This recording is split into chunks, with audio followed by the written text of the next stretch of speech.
ನಮಸ್ತೆ ಸ್ನೇಹಿತರೆ. ಇವತ್ತಿನ ವಿಡಿಯೋ ಬಂದು ಮಲೆನಾಡಿನಲ್ಲಿ ಪ್ರತಿ ವರ್ಷ ನಡೆಯುವ ಯಕ್ಷಗಾನದ ಚಿಕ್ಕ ಮೇಳ. ಇಲ್ಲಿ ಬಡವರು ಶ್ರೀಮಂತರು ಜಾತಿ ಭೇದವಿಲ್ಲದೆ ಎಲ್ಲರ ಮನೆಗೆ ಗಣಪತಿ ಸಮೇತವಾಗಿ ಬಂದು 10 ನಿಮಿಷಗಳ ಕಾಲ ಯಕ್ಷಗಾನ ನಡೆಸಿಕೊಡುತ್ತಾರೆ.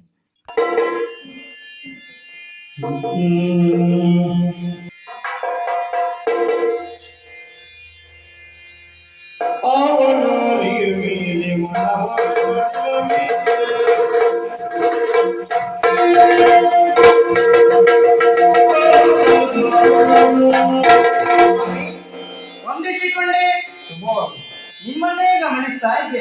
ಒಂದೆಡೆಯಲ್ಲಿ ನೋಡ್ತಾ ಒಬ್ಬರೇ ಸುಮ್ಮನೆ ನಗುತ್ತಾ ಇದ್ದೆ.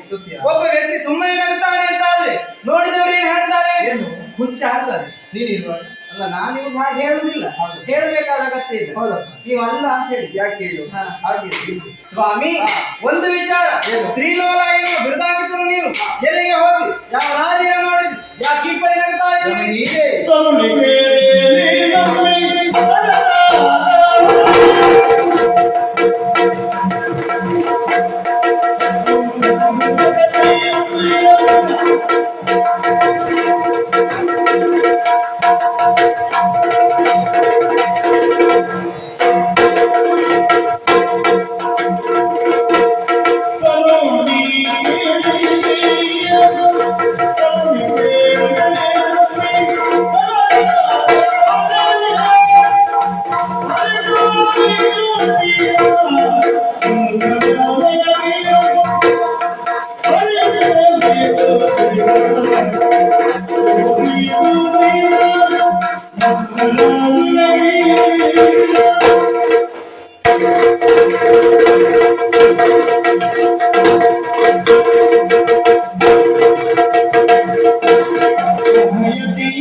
ನಿಮ್ಮ ಭಾವನ ಅವರು ಬಂದ ತಕ್ಷಣ ಹೇಳುದೇ ಬಂದ್ರು ಭಾವ ಬಂದ್ರು. ಹೌದಪ್ಪ. ಹಾಗಾಗಿ ಈ ಮಳೆಯಾಗಿ ಕಾರಣವೇನು? ನನ್ನ ತಂಗಿಯ ಸುಭದ್ರನು ದುರುಳನಾದ ಕೌರವನು ಕೊಟ್ಟು ಮದುವೆ ಮಾಡಬೇಕೇನು? ಹಾಗೆ ನನ್ನ ಅಣ್ಣನ ಆದ್ರೆ ನನ್ನ ಸಂಕಲ್ಪ ಏನು? ನನ್ನ ತಂಗಿಯನ್ನು ಪಾತ್ರ ನೀಡಬೇಕೇನು? ಹಾಗೆ ಹಾಗಾಗಿ ಏರಿಕೆ ಮಾಡಿದ್ದೇನೆ. ಅದಕ್ಕಾಗಿ ನಂಗೆ ಸತ್ಯ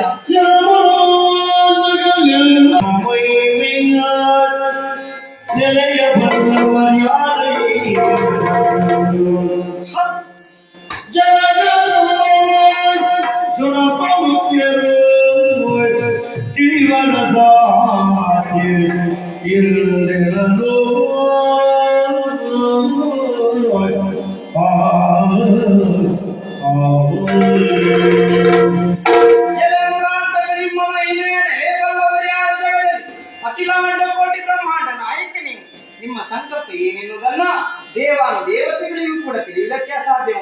ಸುಭದ್ರಾ ಕಲ್ಯಾಣವನ್ನ ಭದ್ರತೆಯಿಂದ ಮಾಡಿಸ್ತೀರಿ ಅಂತ ಆದ್ರೆ ಕಲ್ಯಾಣ